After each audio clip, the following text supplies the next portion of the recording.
آسمان پر فرشتے قطار در قطار آپ کے استقبال کے لیے کھڑے تھے۔ سبھی سلام پیش کر رہے تھے۔ آسمان کے دروازے کھول دیے گئے اور آپ کو خوش آمدید کہا گیا۔ پہلے آسمان پر آپ صلی اللہ علیہ وسلم کی ملاقات حضرت آدم علیہ السلام سے ہوئی۔ انہوں نے آپ کو سلام پیش کیا۔ دوسرے پر حضرت یحییٰ، حضرت زکریا اور حضرت عیسیٰ علیہ السلام سے آپ ملے۔ تیسرے آسمان پر آپ صلی اللہ علیہ وسلم حضرت یوسف علیہ السلام سے ملے۔ انہوں نے آپ کو سلام پیش کیا۔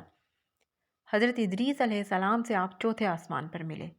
پانچویں آسمان پر حضرت ہارون علیہ السلام سے اور چھٹے پر حضرت موسیٰ علیہ السلام سے آپ صلی اللہ علیہ وسلم کی ملاقات ہوئی۔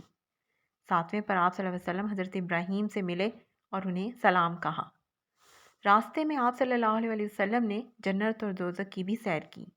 جب آپ صلی اللہ علیہ وسلم حضرت جبریل علیہ السلام کے ساتھ سدرۃ المنتہا کے مقام پر پہنچے تو حضرت جبریل علیہ السلام وہاں پر رک گئے۔ آپ نے فرمایا، اگر میں ایک قدم بھی آگے گیا تو میرے پر جل کر خاک ہو جائیں گے، اس لیے اس سے آگے کا سفر آپ کو اکیلے ہی طے کرنا ہے۔